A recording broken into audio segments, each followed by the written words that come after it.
The stars were quiet that night. The dark space near the edge of Sector 9, a small alien ship drifted in silence. Inside, a Valeri scientist named Meryl tapped a control panel with shaking hands.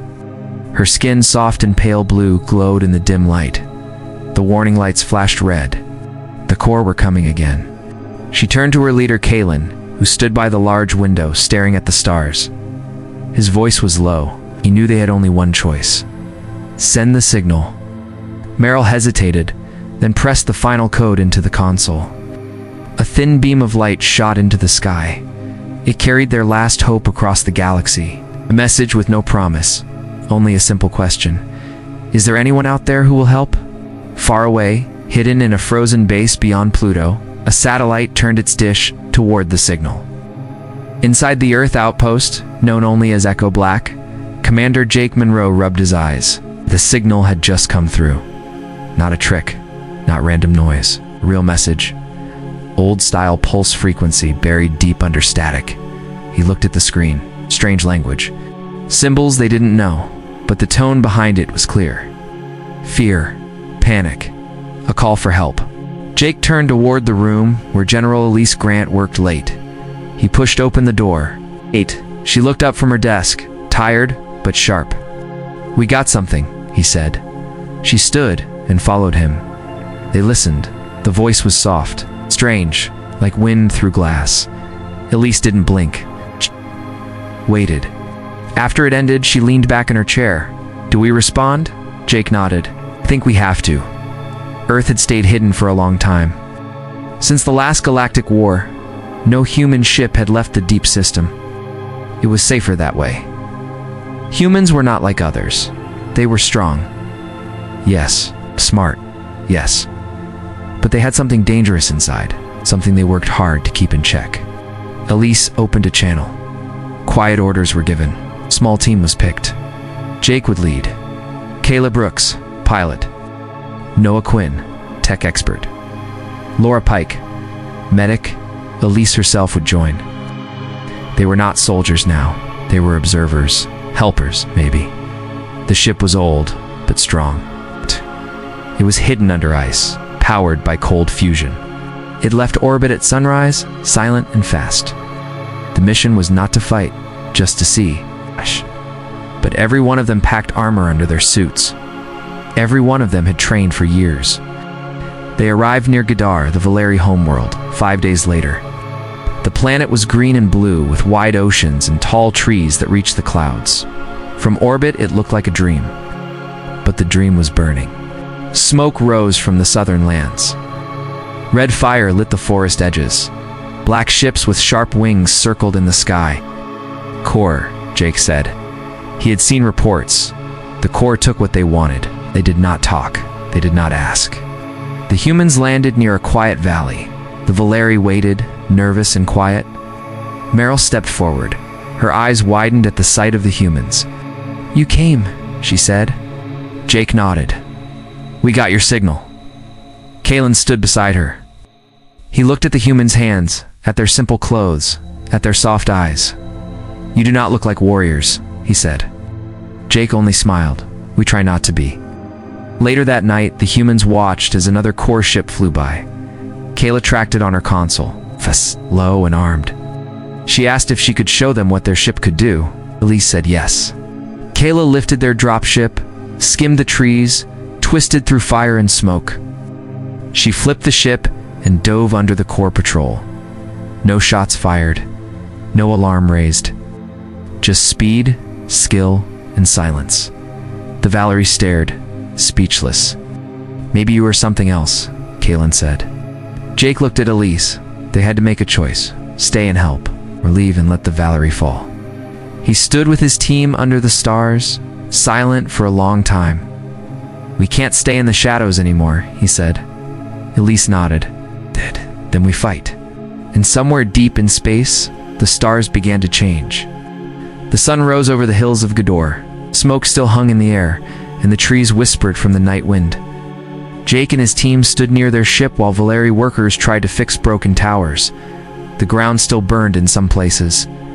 Laura moved from tent to tent, helping the injured. She had seen worse back on Earth, but the Valeri were different. They didn't scream or cry.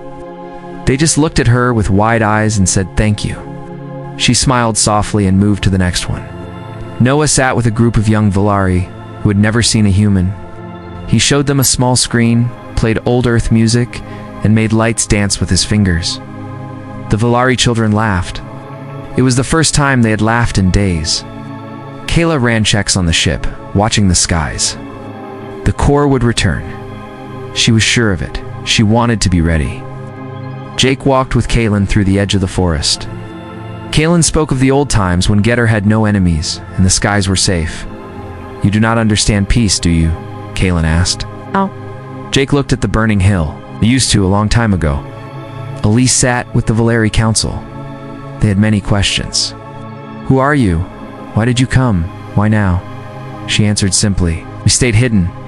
We didn't want war. But your message reached us. We came because someone had to." One council member asked, "But what are you?" Elise said, "We are from Earth. A world that burns and freezes and shakes.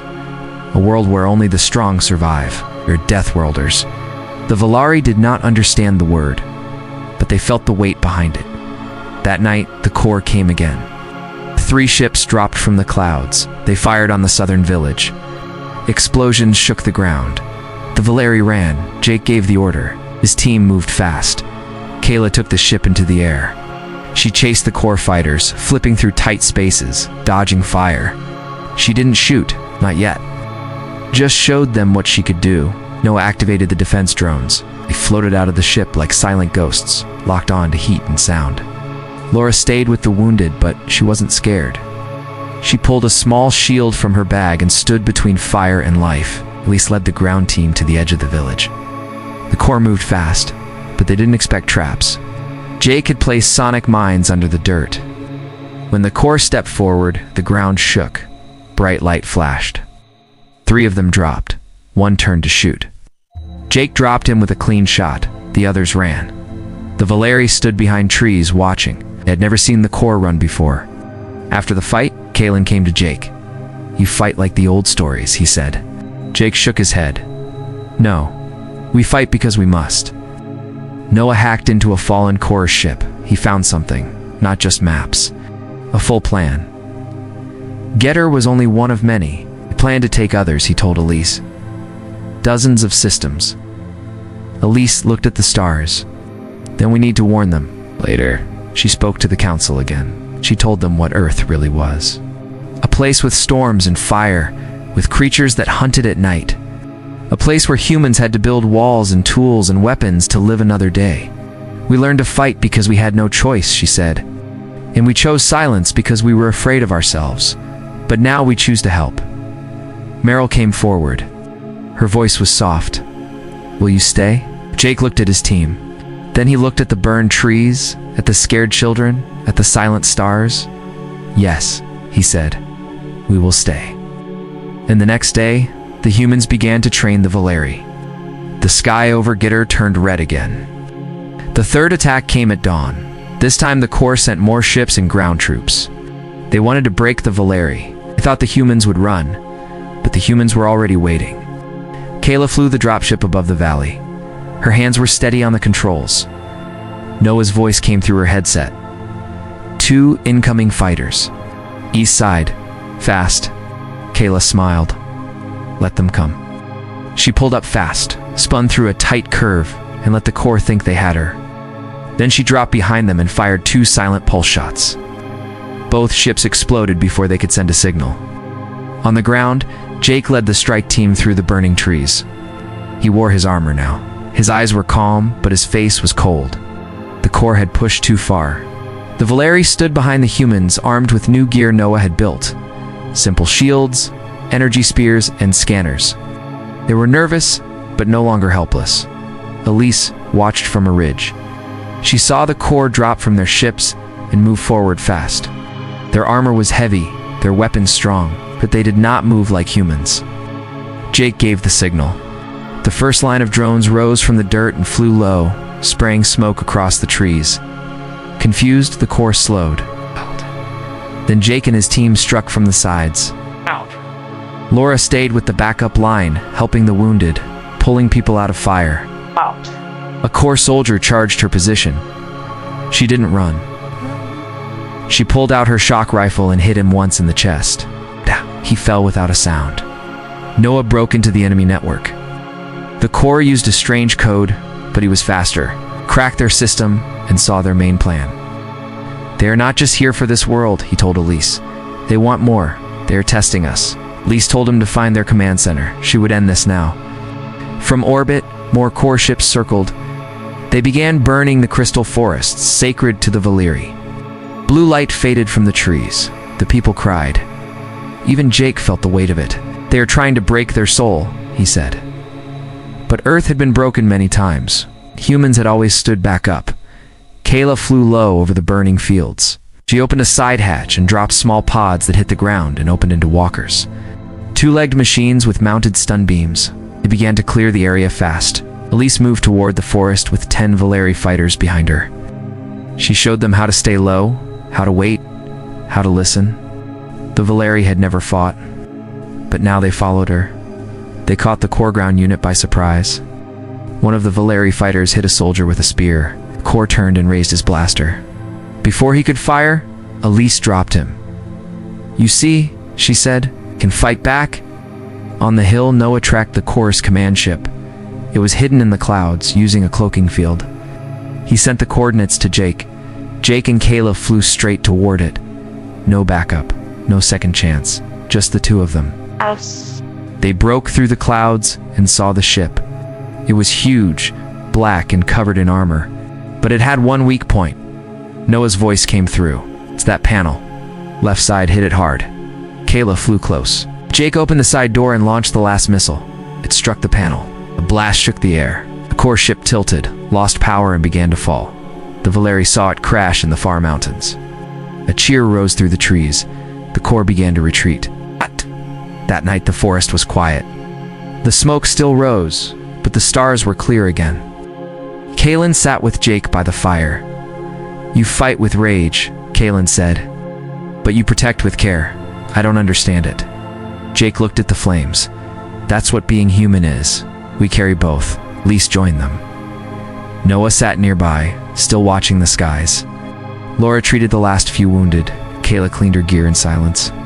They had shown the Korr what humans were. Now the galaxy would remember. The Deathworlders had stepped into the light. The days after the battle were quiet. The Korr had pulled back, but everyone knew it would not last. The humans worked fast. Jake and Elise set up new defense lines. Noah scanned the sky for signs of cloaked ships. Kayla checked the dropship again and again. Laura helped the Valyri rebuild their homes with simple tools and strong hands. In the mountain caves, Jake found pieces of Korr tech. Burned armor, cracked visors. One small screen still glowed. It showed a map. More systems marked in red.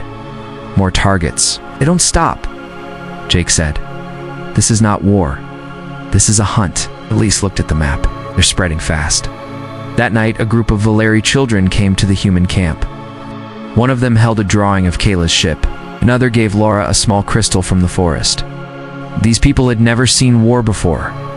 Now they gave thanks to those who stood between them and death. Elise knew it was not enough. Saving one world would not stop the Korr. She called a meeting. The Valyri council sat with her around a large fire. Jake stood beside her. Meryl and Kaylin waited.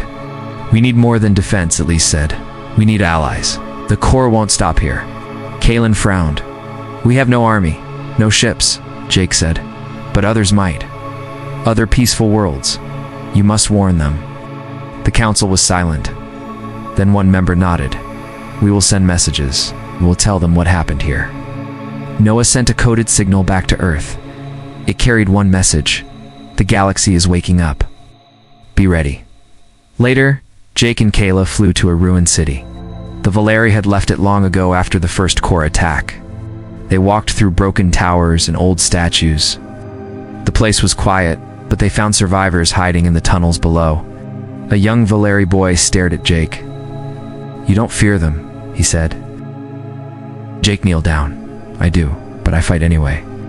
Back at the base, Elise trained a group of young Valyri. She taught them to hold a shield, to aim a blaster, to move without sound. They were not soldiers, but they learned fast. They had seen fire and lived through it. Laura stood at the edge of the camp. She watched the stars. One of them moved. Slow light. Contact. Noah said. Small scout ship. Not Korr. Unknown signature. Jake gave the order. Hold fire. Let's see what they want. The ship landed in the North Valley. A tall alien stepped out. Skin like glass. Eyes deep green. He raised his hands. I am Thorol. I heard the signal. I saw what you did here. Elise stepped forward. And what do you want? Thorol looked at the burned trees. I want to help. He was not alone. More ships came in the next hours. From other small worlds. From hidden systems. Old friends of the Valeri. They had heard the stories. Deathworlders had stood and fought and won. Now they came. Jake looked at the sky. He saw hope in it. But then Noah called out, New Korr signal. Bigger fleet. More ships. Heading this way?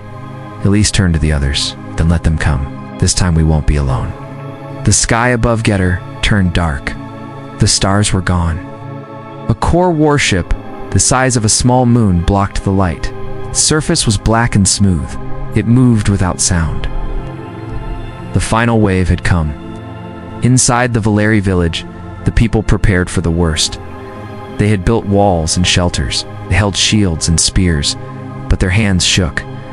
They had never faced a full fleet. Jake stood at the edge of the hill. He looked up at the warship. He wore his full armor now. His face was calm. It's time, he said. Elise stepped beside him. We hit them where it hurts. The plan was simple. Jake and Kayla would go into the Korr ship and shut it down from inside. Elise and Noah would lead a team to attack the Korr ground base near the northern cliffs. Laura stayed behind to lead the defense. The dropship rose into the sky. Kayla flew fast. Jake stood behind her, silent, checking his gear. He looked out the window. The ship was massive. Lights moved across its surface like blood in a vein. Kayla found a weak point, a cargo hatch on the underside. She flew close. Jake jumped. He landed hard and rolled into the dark hall. No alarms, just cold metal. He moved fast. The halls were wide and full of steam. Korr soldiers moved through in lines. Jake stayed low. One wrong move and it was over. He reached the control core. Gah. It pulsed with red light. He placed the charge. Just one. Then the alarm rang. Kayla's voice came through. They see us. Hold them, Jake said. Just 10 more seconds. On the ground, Elise and Noah led a rush team of 10 Valeri. They hit the Korr base with smoke and speed. Noah used shock devices to disable walls. Elise fired from the ridge. Korr soldiers fell back. They were strong but slow. They did not expect the Valeri to fight. Laura stood in the middle of the village. The sky lit with fire. Dropships came fast. One hit the edge of the wall. Valeri's shields held. Just barely. Laura gave orders. Move the children. Guard the wounded. Hold the line. She took a stun rifle and stood at the front. Korr unit broke through. Laura shot 2 and tackled a 3rd. Her arm was cut, but she kept going. Inside the warship, Jake pressed the final key. The charge flashed. The red light blinked fast. Then the ship shook. He ran for the hatch. Kayla flew low. Door open. He jumped. She pulled up hard behind them. Fire ripped through the sky. The warship cracked. It didn't fall, but it stopped moving. On the ground, Noah shouted, "It's working. Their signal is gone." Elise nodded. "Then we finish it." The Valeri pushed forward. Korr lines broke. Some dropped weapons. Some ran. Others fell. Laura's shield was cracked. She stood over a fallen Valeri child. Then the Korr pulled back. It was over. The warship stayed in the sky, burning. No more fire came from it. No more ships dropped. The people of Ghaedar walked out of their shelters. They looked at the humans. No cheers. Just silent thanks. Jake stood on the hill again. Smoke moved over the valley. Elise joined him. Her face was marked with dirt and blood. "We stopped them," she said. Jake nodded. "For now." Later, the Valeri held a meeting. Kayla spoke before the crowd. They came in silence. They fought without fear. They stayed when they could have run. These are the humans. We call them Deathworlders. But now we call them something more. Brothers. That night, a message was sent across the stars. It came from Earth. It said only this: "We are awake now. We are not hiding. If you hurt the weak, you will find us." And across the galaxy, those words were heard. It's not as a threat, as a promise. The Deathworlders had emerged from the shadows, and the stars would never be the same again.